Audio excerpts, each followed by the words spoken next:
कोई सीट नहीं जीता, वीवीए 7 सीटों पर कर दिया खेल, वरना बीजेपी की होती और दुर्गति। प्रकाश आंबेडकर की अगुवाई वाली वंचित बहुजन अघाड़ी वीवीए ने हाल ही में संपन्न लोकसभा चुनाव में महाराष्ट्र में कोई भी सीट नहीं जीती। इसके बावजूद वीवीए ने कम से कम 7 लोकसभा सीटों के नतीजों को प्रभावित किया।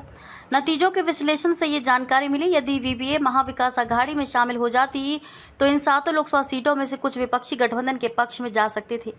इन सीट में मुंबई उत्तर पश्चिम भी शामिल है, जहां शिवसेना उम्मीदवार सिर्फ 48 मतों से चुनाव हार गए।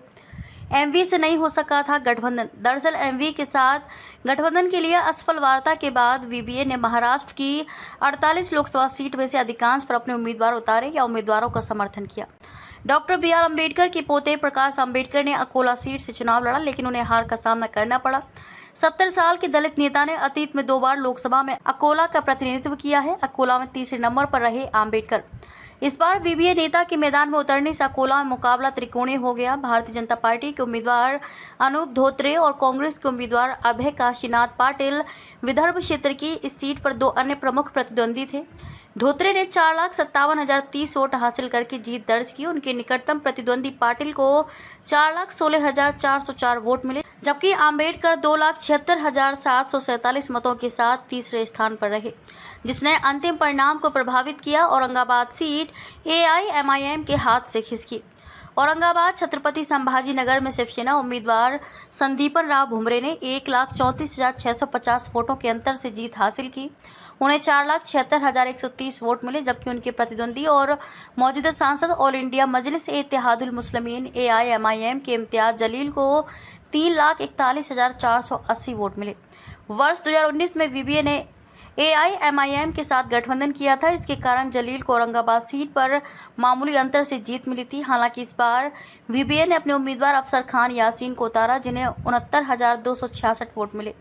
हालांकि इससे मौजूदा चुनाव के नतीजों पर बहुत अधिक प्रभाव नहीं पड़ा। बीड़ में पंकजा मुंडे के लिए बना विलेन। बीड़ में राष्ट्रवादी कांग्रेस पार्टी शरद चंद्र पवार के उम्मीदवार बजरंग सोनवणे ने अपने निकटतम प्रतिद्वंदी बीजेपी उम्मीदवार पंकजा मुंडे को 6,553 वोटों के अंतर से हराया। चौथे स्थान पर रहे वीवीए उम्मीदवार अशोक हिंगे को 50,867 मत मिले। शिवसेना यूबीटी के उम्मीदवार नागेश पाटिल अस्टीकर ने शिवसेना के बाबूराव कोहलीकर को 1,08,602 वोटों के अंतर से हराकर हिंगोली निर्वाचन क्षेत्र से जीत हासिल की। अस्टीकर को 4,92,535 वोट मिले। कोहलीकर को 3,83,933 वोट मिले, जबकि वीवीए उम्मीदवार डॉक्टर बीडी चव्हाण को 1,61,814 वोट मिले। नांदेड़ में वीवीए को मिले 92,000 से ज्यादा वोट। नांदेड़ से कांग्रेस उम्मीदवार वसंत चव्हाण ने अपने निकटतम प्रतिद्वंदी बीजेपी उम्मीदवार प्रतापराव चिखलीकर को 59,442 मतों से हराया। मध्य महाराष्ट्र की इस सीट पर वसंत चव्हाण को 5,28,894 वोट मिले, जबकि चिखलीकर को 4,69,452 वोट मिले।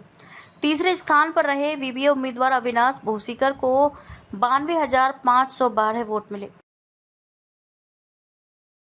अगर आपको हमारी वीडियो अच्छी लगी हो तो वीडियो को लाइक करें और चैनल को सब्सक्राइब करें और ताज़ा खबरों के लिए जुड़े रहिए मुंबई हलचल के साथ।